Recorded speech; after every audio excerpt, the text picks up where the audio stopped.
everybody. Did you have a good lunch, a sandwich, meet one or two new friends in the arena? That's good. You've been stretching your legs, and now we are ready for a new session on our stage today. The story about our next speaker is quite amazing. He just flew in, actually, from UK to share his story about building up a new broadcast channel in Great Britain. The channel is 2 years old, it's brand new, and it's really entering the market for real. It can be #1 within a few years, maybe, in the UK. So let's welcome our next guest entrepreneur, Mark Schipper, on stage. Please welcome Mark. Hello. I have a startup question for you, Mark. Tell the audience and me, why are you here today? The lovely weather, of course. No, we were talking about this before. This is my third startup, so I've done a few of these, and maybe you can see some of the arrows in my back. But what I was trying to do was to distill for you all some of my takeaways, and this one's been particularly interesting. So yeah, that's the main thing, to share anybody who's working on, whether it's a startup or growth or innovation, the world is changing so quickly. I thought I'd just give you some takeaways and do with it what you will, but that's a brilliant idea. Exactly. I'll leave the stage for you, Mark. Okay, good, good. Now, how does this work? This is a clicker.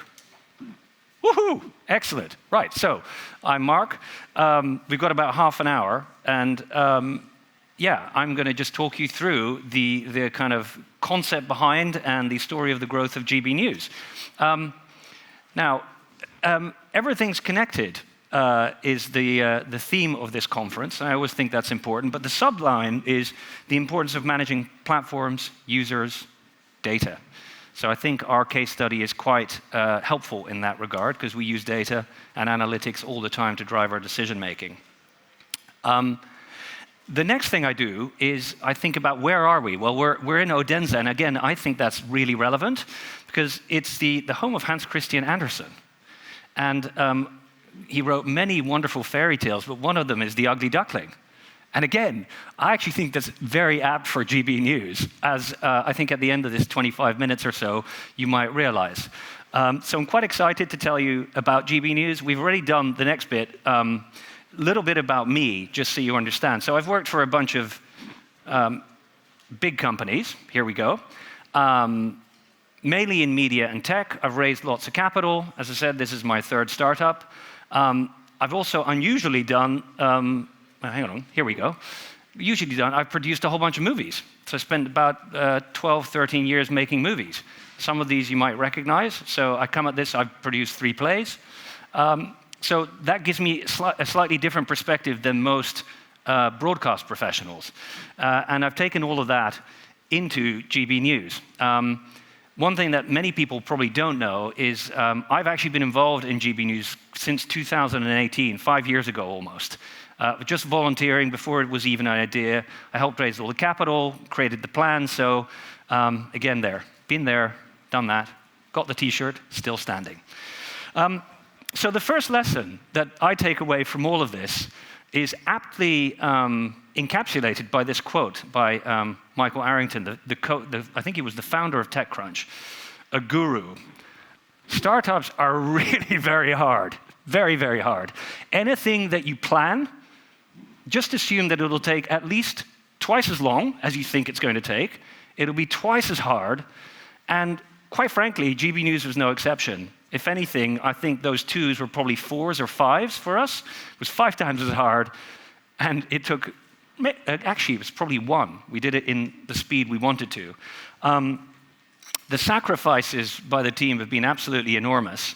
And I would say, as with many startups, that some people couldn't handle it, and finding that out was hard for both us and them together.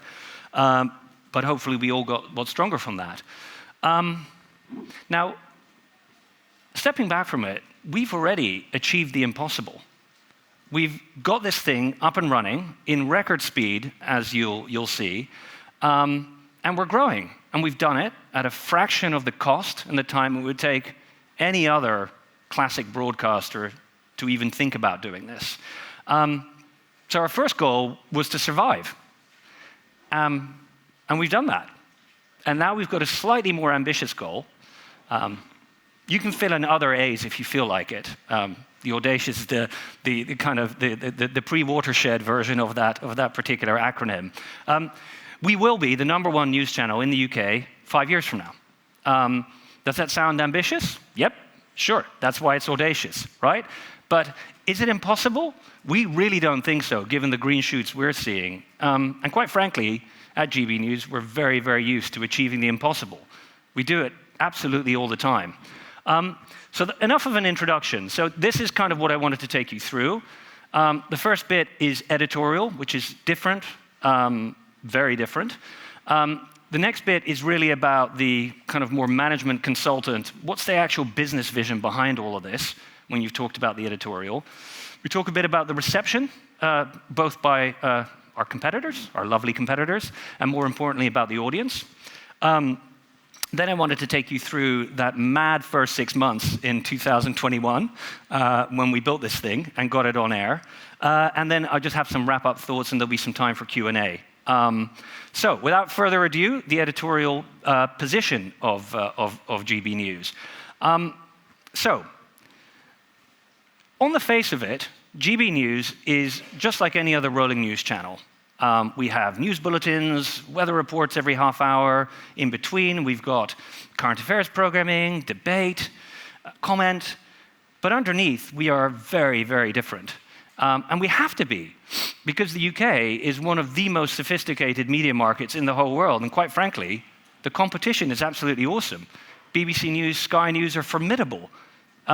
Just think about the newspapers, The Sun, the Daily Mail, the Telegraph, all the other News UK brands, Reach Group, they're world-beating operations.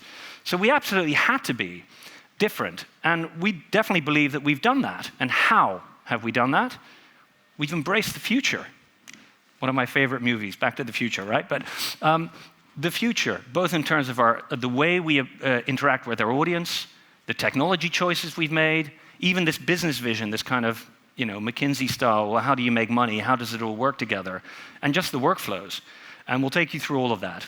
So just some why I got a call in the summer of 2018 from my dear friend Mark Schneider saying, Schipper, I need your brains on this Issues TV thing.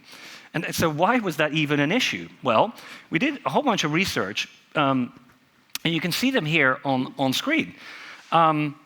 But the main point was that the last broadcast TV news station in the UK was launched 34 years ago, Sky News. And since then, the classic 24-hour news cycle has settled into a very recognizable, predictable pattern, repetitive, you might even say. And even Sky, that was a disruptor, fell into that pattern. And our pre-launch program really showed that people were fed up with that. So let's just read this out. So 71% of adults believed there was too much negativity and scaremongering. 73% wanted a news channel that offered a range of views, that allowed people, the audience, to make up their own mind, as opposed to being told, here's what you have to think.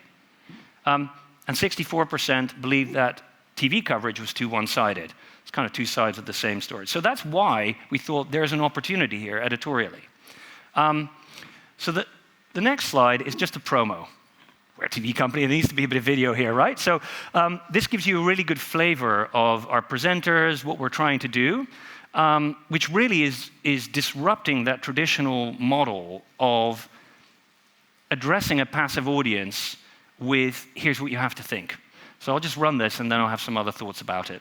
It's all about family, being in people's living rooms, all the interaction and getting to know who our viewers and listeners are. When I was young, my dad used to say, Nana, stop arguing. I wanted an outlet that would enable me to give my opinion. People are going through a really hard time right now, and I know that you don't feel like you're being listened to by the establishment. I came to GB News because it's the people's channel, and I want the audience to have their say on the events of the day. We're dynamic. We do something different. Democracy shows that the wisdom of the nation is in its people. I get to travel, sort of find out what the story is from a personal perspective. The British people aren't fools. We know when we're not being told the full story. We've got to work out how Britain moves forward from this. It's the best country in the world. The establishment had their chance. Now we're here to represent your views. Britain's watching. Britain's watching. Britain's watching. We're proud to be GB News. The People's Channel. Britain's news channel. So that gives you a sense of it's a warmer approach, chattier, slightly more irreverent, authentic, very proudly British. You will see there in the logo, we got the flag in it. That drew howls of ire. That apparently was not allowed. You're not allowed to be proud of the British flag. Personally, I'm Dutch. I love orange. Okay, that's a very weird thing, but I love it. I'm proud of it. And the hope is that we're not shouty, not divisive. We're definitely opinionated, because a good opinion kickstarts a debate. And the other thing I want you to take away from this is this concept of being the people's channel, and I'll come back to that in a number of ways. That's very important. The next slide really just goes through our editorial mission. We have an editorial charter that sets this all out. One of the key things, so our holding company is called All Perspectives Limited, and that's no accident, because the whole point of it is, here's an issue and we want all perspectives on it, within reason, obviously. And this concept of diversity, in our mind, diversity is diversity of opinion, diversity of creed, diversity of background. Regionally, it could be as well. And so there's really four things that this breaks down into. The first of all, we've talked a bit about the inclusion of all perspectives. So we don't have a single editorial line on any issue. The point is, you should try to highlight at least both sides. Maybe there's 3 or 4 sides to a story. Let's try to ventilate those in longer form debates. So there's a lot of discussion. We take it slower. We give people, whether they're Just Stop Oil, people might say, oh, they never come on. They love coming on, because we give them time to talk about what their issues are. And yes, our presenters might disagree with them, but it makes for awesome television. And my unofficial strapline for GB News is, it's healthy to disagree. Because that is the basis of the scientific principle, right? Here's what I think, you disagree because here's the data. So that's the point. The point about discussion also is that there's another phrase that we try to live by, which is we don't try to talk at people, we try to talk with them, if you see what I'm saying. And so we include the audience in everything we try to do. And we try to include them without them having a fear of being cancelled. That's happening everywhere. You're not allowed to talk about certain things. So a lot of issues are not off limits for us, as long as they're handled respectfully. The final thing here is non-metropolitan points of view. Now that phrase is very particularly chosen. It's actually not a geographical limit. We have lots of viewers in places like London and Manchester, Liverpool, Newcastle, Glasgow. It's more of an attitude. And every capital city in the world seems to be slightly different than the rest of the country. It thinks differently, it behaves differently. And so what we're really trying to give a voice to is people who don't think that way. In the UK, that happens to be about 86% of the population. And so therefore, we feel that we're facilitating, trying to at least, the national conversation. And the final bit is, we are very proudly regulated by the broadcast regulator Ofcom. If they feel we've done something wrong, they'll come tell us. But really, that's because we try to hold ourselves to the highest journalistic standards. And that's what that is. I wanted to show you one other clip, which is more about the programming rather than promos, if you will. So this is something we did last Thursday. So last Thursday in the UK, the government was forced to announce that net migration for the 12 months to the 25th of May was 600,000 net migration. 600,000 people came into the UK. And that's an issue that more than 60% of the population, of the entire population, that's a top 3 issue for them. And so we went out to a place called Boston, there we go, not in the US, but actually in the UK, which sometimes is discussed as the home of Brexit, if you will. And we just had 2 presenters out there on the street with 2 camera people and 2 producers. We didn't have sat trucks, We didn't have auto cue. We didn't have hair and makeup specialists. That's the attitude. Just get on and do it. So I'm going to show you this, and then let's talk a little bit more about it. This, of course, is our net migration specialist. This is Boston, or at least a part of it anyway. What we voted for has backfired. You don't see many locals about anymore. Do you feel as though you've got what you asked for? No, not at all. From my point of view, yes. From a business point of view. This was to campaign just to get a referendum. Just to get a referendum. We need people like Nigel to grab it. Come on, lead the country. They tell us at elections what they want us to hear, but they never actually really mean it. We're proud to be GB News, Britain's news channel. So, that's a challenging topic, right? And many other media wouldn't touch it. And yet, this is something that, as I said, more than 60% of the entire population feels really strongly about. And as you could see from that clip, there's a couple of things. One, we were out there for most of the day, trying to get as many viewpoints as possible, and opinions were divided. You know, there's lots of people think that actually this was the wrong decision to have made. There was a big invitation there to join the debate digitally. That's a classic thing. It's not just people on the street. We try to kind of get people engaged. And it ended up in a classic British pub for a further debate, broadcast live over the internet. So that really is emblematic of editorially what we're trying to achieve. Yes, we absolutely will cover very challenging topics head on, because quite frankly, the best solution to speech you disagree with is not to cancel it, it's more speech. Scientific principle. Yes, we've heard a few Brexiteers. You saw Nigel Farage there. He's certainly a polarizing figure of that. And yes, we let ordinary people have their say in many, many different ways, and we're trying to figure out better ways, more ways of doing that, because it just makes for great content. And quite frankly, that's exactly where the opportunity was, because so many people felt that most of the other media choices weren't speaking for them, that they were, quite frankly, left of center. And that, therefore, was where the opportunity was editorially. And it's about plurality, because ultimately, the more voices you have, again, respectfully, legal, that has to be good for democracy, to have both points of view ventilated. And so that's really what we set out to do. So now I'm going to give you the kind of McKinsey style. Okay, so how is this all supposed to make money? The key ingredients. So we see ourselves very much as a 21st century publisher, and there's really a few building blocks there. The first thing is you start with stories and the personalities that bring those stories to life that people engage with and connect with. You then create a whole bunch of content around those stories.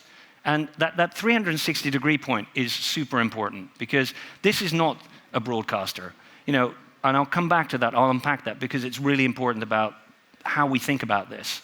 So you create a bunch of content, you then start sharing that with people, they interact with it, and in doing that, you create a community of people. And really, the key point here is to have them interact with each other. It's not so much them talking to you or us talking back to them, it's them talking to each other. Because in those interactions, you create tons and tons and tons of data. That is fundamental to everything that we do. And we're actually very, very unusually, very open about the data with our staff, right down to the most junior runner. They know our television ratings. They can see what's happening digitally.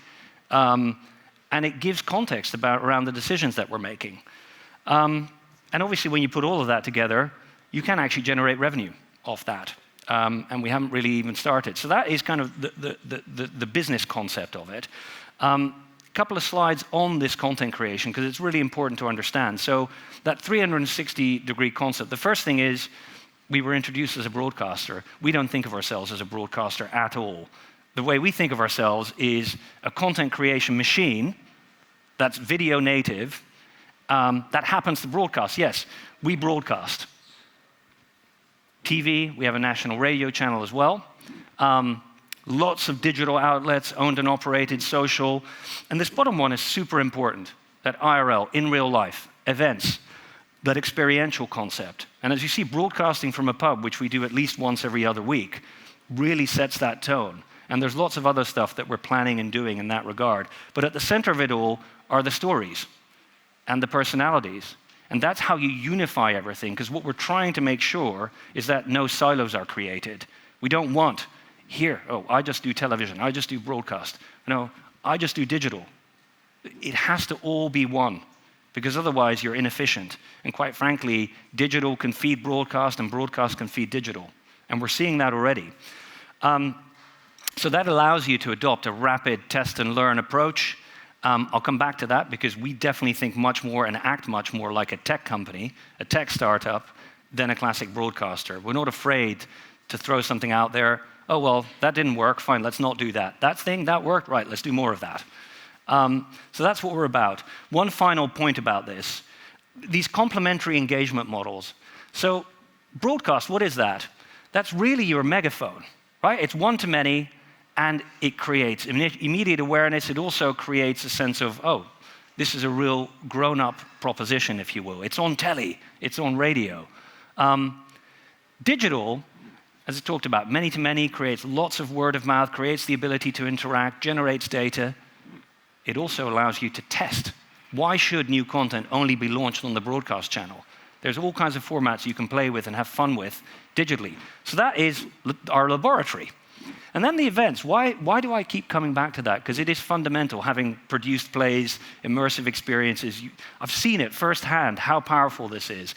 What that is, it's the scarcity. Think of yourselves. You've gone to a music concert or, I don't know, a wine tasting session. What's the first thing you probably do, unless you're not allowed to, unless your phone is locked into one of those magnetic bags?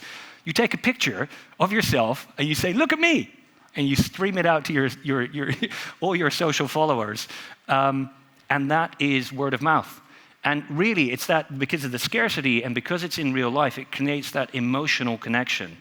And therefore, you're creating a bunch of brand ambassadors who will evangelize about your brand. So really, I love theater. That's why I had to put that there. But it's about the emotional connection. That's the point I'm trying to make. Right, our reception. This is a fun one, or not. So how has our reception been in Britain? It really depends on who you ask. Startups are rarely welcomed by incumbents. No one likes competition. No one likes to be made to look old-fashioned or out of touch. And then, when you start attracting their audience, oh my God, they really hate you. They want to nip you in the bud. And that certainly has been our experience. So a couple of slides on some headlines. So these headlines are just around when we launched. They were dismissive.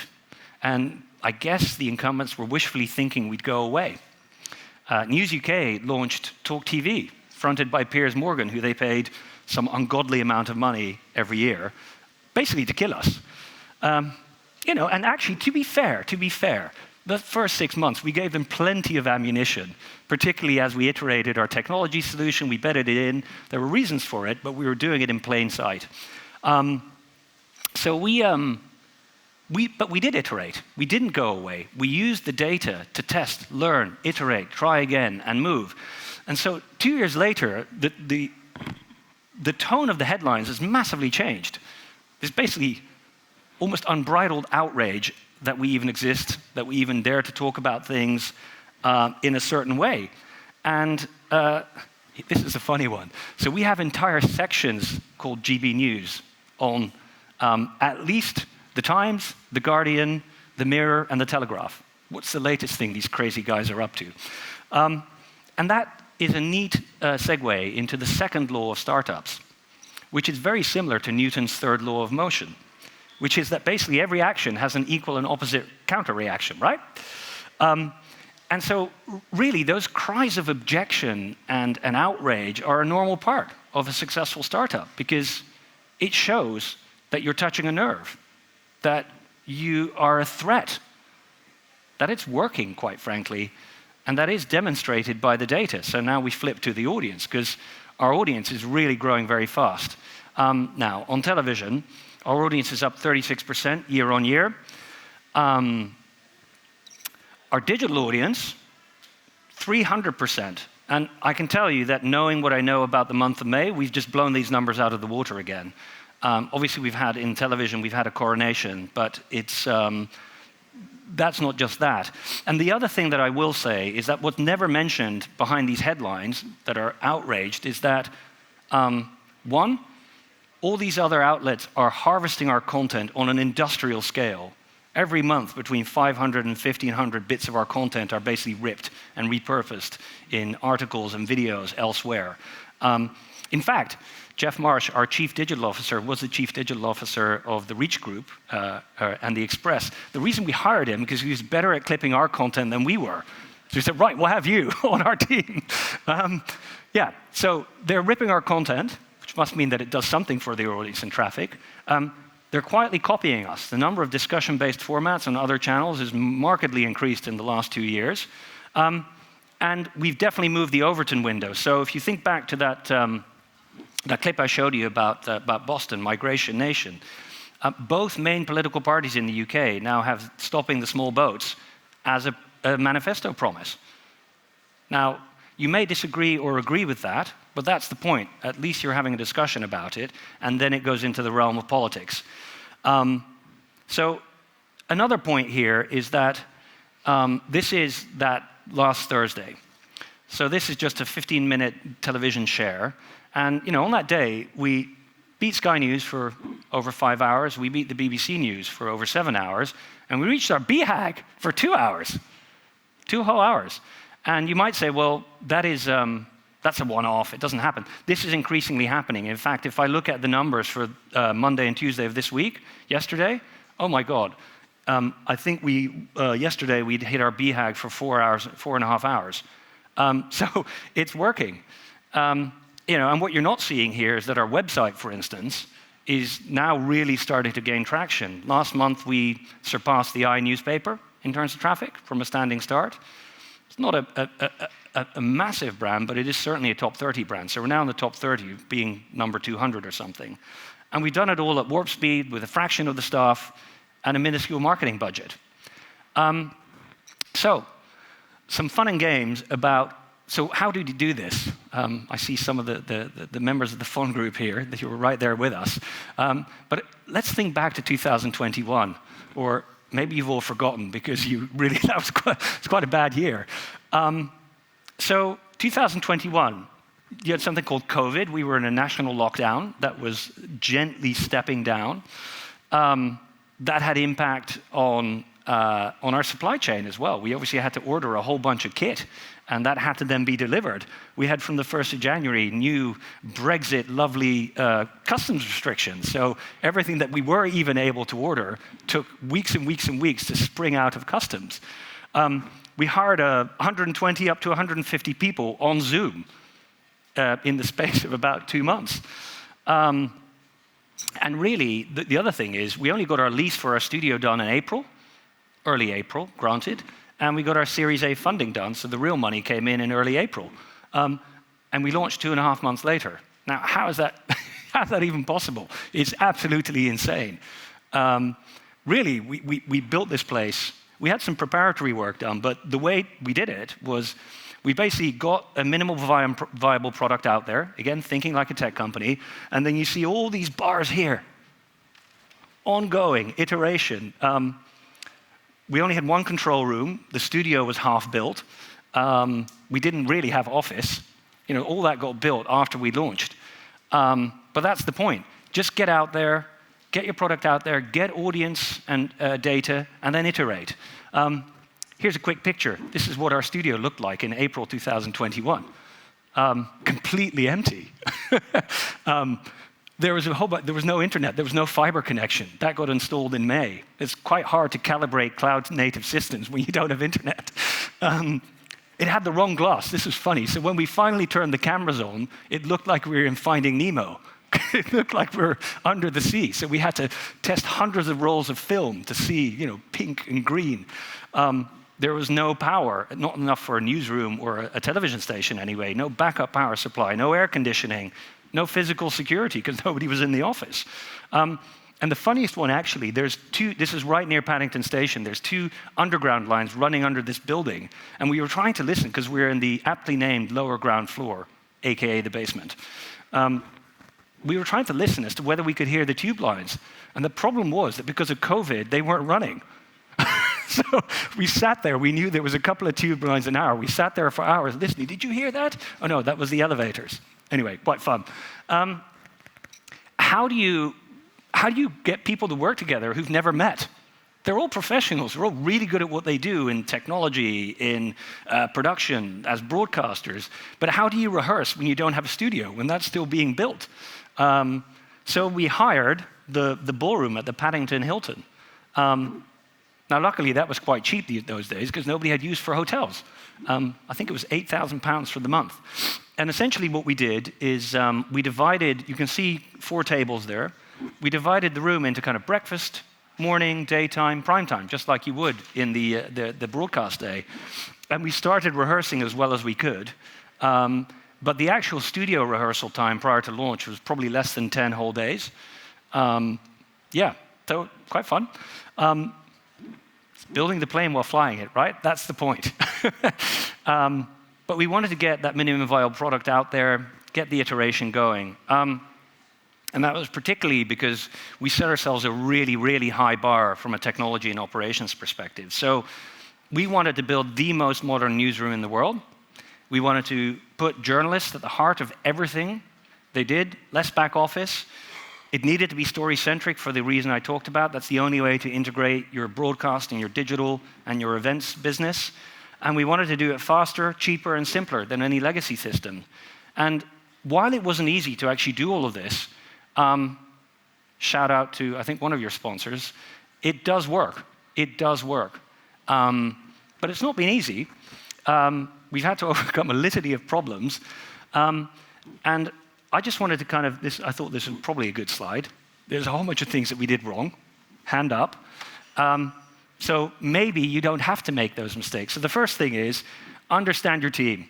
You know, startups, innovation, it's really hard. It takes a certain type of person to be able to cope with the old age adage of change being the only constant. The other big one for me anyway is, one of the hats I wear as CFO as well, is can people solve problems creatively without applying money? When you create a business and the only thing you do is you just throw money at a problem, you're doomed to fail. And that is a really important element here. You know, and as I said before, lots of people have left us because they couldn't hack it or culture didn't fit or whatever it was. But we've ended up with a really interesting combination of people who could hack it, really young people who just had energy and were just really smart, and just outsiders. I think we're probably one of the bigger employers in the UK of comedians who do quite a lot of broadcasting for us. Newspaper journalists who've retrained as being faces on TV. It's been great after 2 years. So the next one is, you really do need to get people together in a room because you can't expect to hire a bunch of high flyers and expect them to fly information from day one. It's not going to happen. So there's no substitute for face-to-face contact. This whole working from home thing in a creative industry, I'm sorry, it just doesn't work. You need to be together. How can you do anything creative? And by the way, I count innovation as creativity as well. Because it's the water cooler moment where somebody goes, did you hear that? And that sparks something else. It's riffing off each other. It's really hard to do in 2D, to be honest. Now, if you embrace something new, try to be second cab off the rank. There's so many issues we encountered, like the system didn't quite scale the way we thought. My bugbear, this is all cloud-centric, so that also means you can get hacked, right? Vladimir Putin probably would like nothing better than to hack us. So you have massive firewalls, and then the interaction and the calibration of all the firewall rules to actually allow these cloud-native systems that constantly want to speak to each other and create massive holes through your firewall. How do you actually make that work? But man, that took probably until December 2021 to figure out. We did figure it out, but every time we kind of added in a new subsystem, it cascaded through and we had to start again. And the final one, this is a personal one, try to document what you do and actually create your training materials, because in our rush to get our MVP out there, quite frankly, documentation wasn't quite on our mind. We just didn't have the brain space for it because we were working 20-hour days, 7 days a week. But if you can do that, that's awesome, and we got there in the end. Now, some final thoughts. You know, it's been a whirlwind, right? We have encountered so many problems. We have to think through so many things, innovate our way out of problems that we never even thought existed. Was it worth it? We definitely think so, because this is the people's channel, and the people absolutely love us, and I've got the data to prove it. So we are, as of last week, the UK's most loved, that's not most respected, it's most loved news brand. We were number 2 9 months after we launched, so now just 1 year and 9 months later, we're number 1. Look at that. That is absolutely amazing. Now, we're not going to win any industry awards anytime soon because the industry kind of doesn't like us. But when people vote, they vote for us. And to me, having invested in a bunch of startups, done a bunch of things, essentially what we're creating is a new consumer brand. And the best investors in B2C venture capital will tell you that the first and the last piece of diligence they do, it's nothing to do with financials. It's things like Net Promoter Score, those passion metrics. Do you have an engaged audience? And, oh my God, we are absolutely smashing it. We're killing it. So that really was my final thought. Q&A. Well,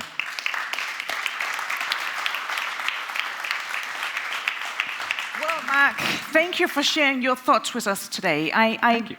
I have 2 questions. 2? Because, yeah, we might have a lot, but just to sum it up quickly. Mark, you said you are the people's challenge. Yes. Channel.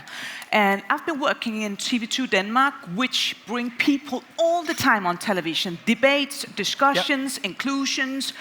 The words that you're speaking about, we have that as well. So tell me, what is the difference between what you would bring in a story and what BBC, for instance, will bring? I mean, what's the big difference when it comes down to the product? I think it's the attitude. We genuinely don't mind. As you saw on that clip, we don't mind sending a presenter with no hair and makeup, 1 camera crew, and a microphone that ideally has GB News branded on it, talking to people. You would never see that. And we try to integrate all of that into our programming more and more. So it's being on the road, being on the road without a sat truck, trying to incorporate the popular voice in, and thinking of that as a format opportunity. I think, look, there's a whole bunch of stuff we have up our sleeves that I'm not going to talk about, but it's quite fun. And what you basically see is us more and more being out there. I mean, any pub that has 20 megabits a second of internet connectivity that's stable, we can broadcast from. Yeah, so it's interacting with people. Tell me, last thing, the most popular documentary or show or program that you have, why is it a success? Tell me that. Well, our number 1 rated show, 7 p.m. Monday to Friday, is the Farage Show. He has a following, although interestingly, we have a number of other shows that are actually doing really well. Why is that so? I mean, and all the shows, by the way, that are popular is because they're talking about, it comes back to that concept of there are almost no issues that are just automatically ruled out. And it's about talking about those issues, ideally from both sides of the fence, that's really important, and then integrating the people's voice again. And I genuinely think that, love him or hate him, Nigel, the best moments are when he's talking for 10, 12 minutes with somebody who fundamentally and vehemently disagrees with him. It's awesome but it's content. Good talk. It's good content. Good debate. Yeah. Great. Thank you. Mark, thank you for joining us today. Pleasure. It was a pleasure. Thank you. Thank you.